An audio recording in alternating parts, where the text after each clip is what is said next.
Hello everyone, this is Ashutosh Mishra and you are watching Study Marathon YouTube channel।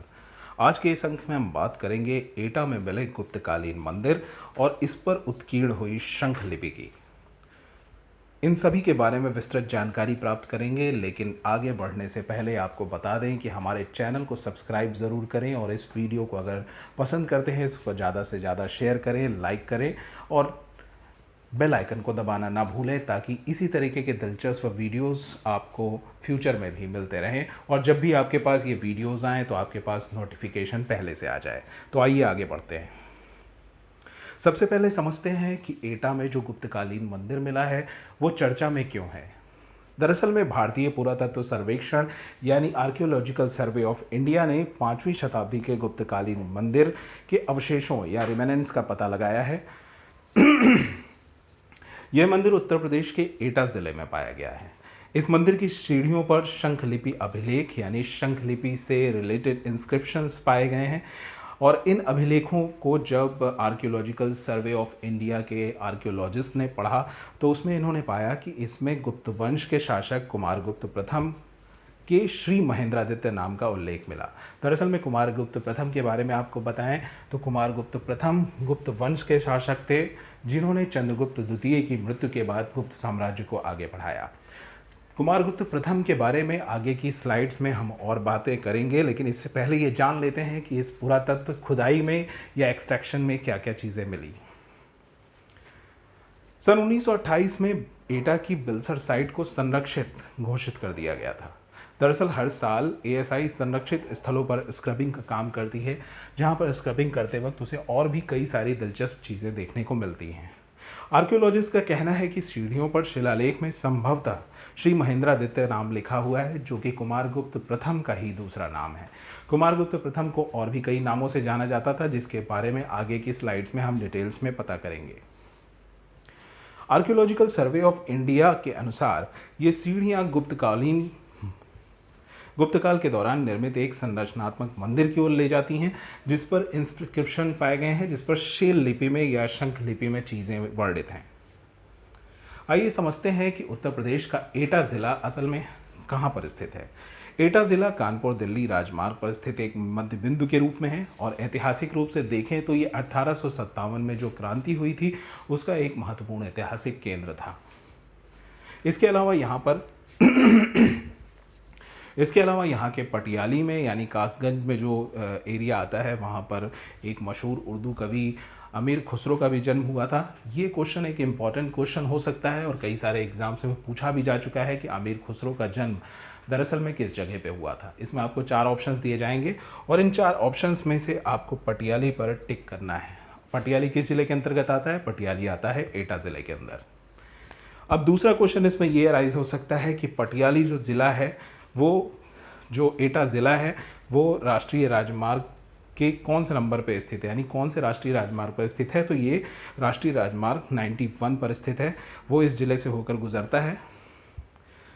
दूसरा एक और question बन सकता है कि एटा के निकटतम ज़िले कौन कौन से हैं, यानी एटा कितने ज़िलों से घिरा हुआ है।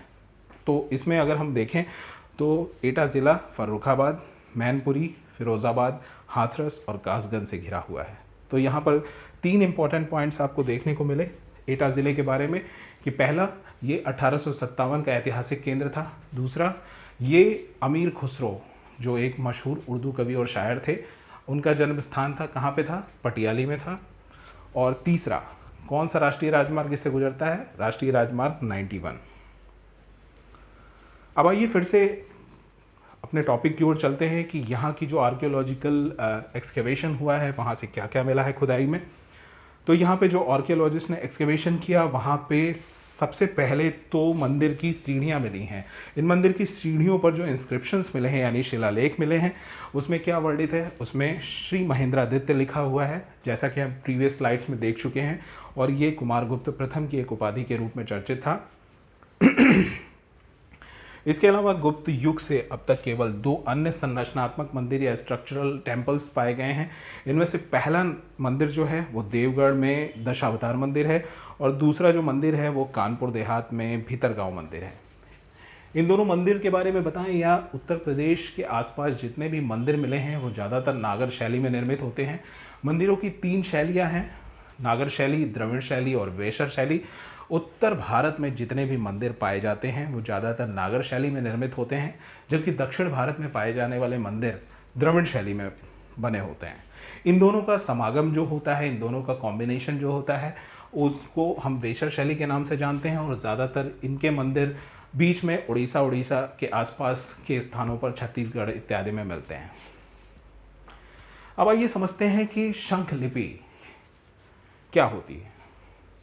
शंख लिपि या शेल स्क्रिप्ट एक ऐसी लिपि है जिसका उपयोग विद्वानों द्वारा अलंकृत सर्पिल वर्णों क्या होता है, ये सरपेंट शेप के आपके लेटर्स होते हैं और इनका ज़्यादातर यूज़ कहाँ पे होता है, इंस्क्रिप्शंस में होता है। इंस्क्रिप्शंस में जो आपकी लिपि लिखी जाती है वो शंख लिपि के नाम से जानी जाती है। और इसी तरीके की मिलती जुलती एक और लिपि है जिसको ब्राह्मी लिपि कहा जाता है। और शंख लिपि के बारे में ये भी कहा जाता है कि ये ब्राह्मी लिपि से निकली हुई लिपि है। अब इनको शंख लिपि क्यों कहा जाता है, क्योंकि इनमें जो लेटर्स होते हैं, इनमें जो वर्ण होते हैं वो शंख की तरह मिलते जुलते हैं, इसलिए इनका नाम शंख लिपि है।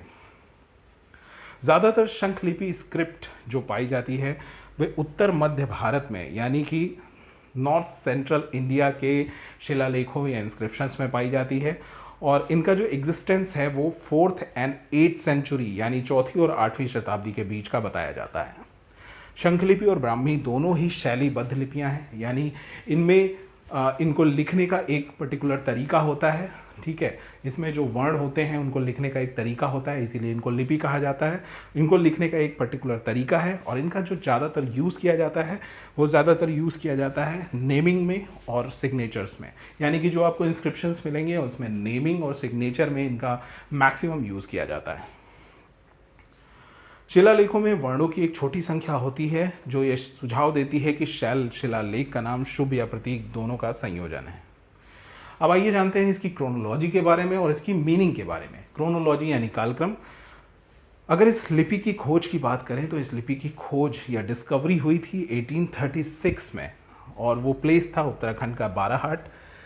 और उत्तराखंड के बाराहाट में एक पीतल का त्रिशूल मिला था जिस पर अंग्रेजी विद्वान जेम्स प्रिंसेप, जिन्होंने Journal of Asiatic Society of Bengal के फाउंडर एडिटर के रूप में जाना जाता है, उन्होंने इस लिपि की खोज की थी साल 1836 में।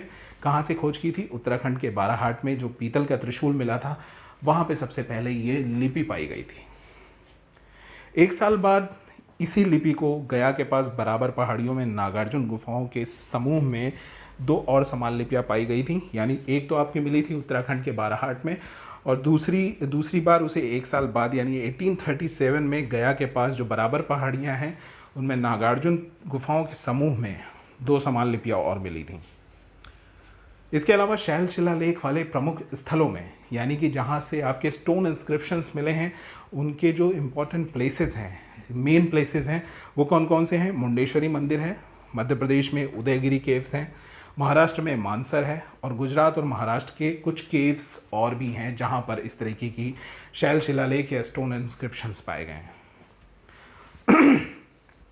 भारत के अलावा अगर इन स्टोन इंस्क्रिप्शंस की बात करें तो इंडोनेशिया के जावा और बोर्नियो में भी इस तरीके के स्टोन इंस्क्रिप्शंस पाए गए हैं। विद्वानों ने शैल स्क्रिप्ट पढ़ने की और समझने की कोशिश की है, लेकिन एक्चुअल में अगर देखा जाए तो वो पूरी तरीके से सक्सेसफुल नहीं हुए हैं। इसका रीज़न ये है कि this script is quite complicated and while deciphering this script they have to face a lot of difficulties, so it is not completely understandable and readable. Shankhalipi शिलालेखों का पहला जो विस्तृत अध्ययन है वो वॉशिंगटन विश्वविद्यालय के प्रोफेसर रिचर्ड सोलोमन द्वारा किया गया था। तो अगर विस्तृत अध्ययन की बात करें तो भी ये जो लिपि है उसको पूरी तरीके से समझा और पढ़ा नहीं जा सका है, लेकिन अगर कुछ भी जो ज़्यादातर जानकारी मिली है वो कहाँ से मिली है? वॉशिंगटन यूनिवर्सिटी के प्रोफेसर रिचर्ड सोलोमन द्वारा।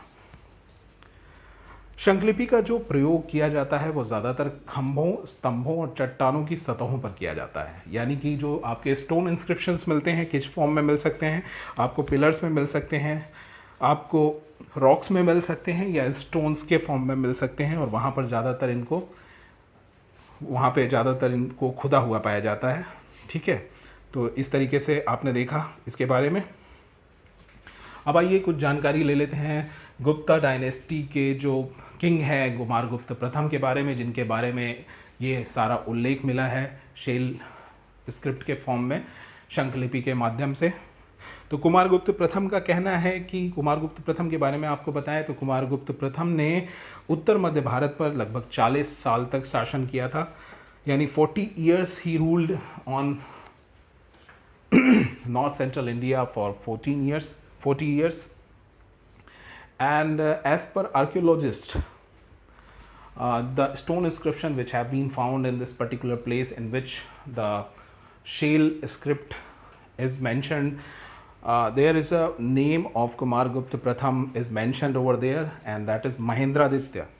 महेंद्रादित्य किसका नाम है? कुमारगुप्त प्रथम का नाम है। सो क्वेश्चन यहाँ से भी बन सकता है आपका कि कुमारगुप्त प्रथम के नामों में से एक नाम और कौन सा है? तो वो महेंद्रादित्य है। और कुमारगुप्त प्रथम ने कहाँ पे शासन किया था? उत्तर मध्य भारत में शासन किया था तकरीबन 40 वर्षों तक। कुमारगुप्त प्रथम ने 414 से 455 ईस्वी तक शासन किया था। इन्होंने चंद्रगुप्त द्वितीय, अपने पिता चंद्रगुप्त द्वितीय की मृत्यु के बाद सिंहासन संभाला था। और इसके अलावा महेंद्रादित्य, हमने अभी देखा कि शेल स्क्रिप्ट के फॉर्म में जो नाम मिला महेंद्रादित्य, इसके अलावा इनके कई और सारे नाम मिलते हैं। इसमें परम दैवत, परम भट्टारक, महाराजा धीराज, अश्वमेघ महेंद्र, महेंद्रादित्य, श्री महेंद्र, महेंद्र सिंह, ये सारे नाम भी खुदे हुए कहीं ना कहीं आपको मिल जाएंगे। तो कुमारगुप्त के नामों में अगर आपके पास इससे ज़्यादा नाम आते हैं तो इन नामों को आप ज़रूर याद रखिएगा। कुमारगुप्त प्रथम का एक जो नाम है वो महेंद्रादित्य है, उसके अलावा ये सारे नाम भी उनके फेमस हैं।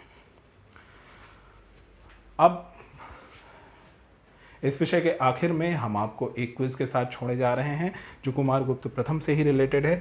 आपको बताना है कि कुमारगुप्त के शासनकाल के दौरान गुप्त साम्राज्य पर इनमें से किसने हमला किया था?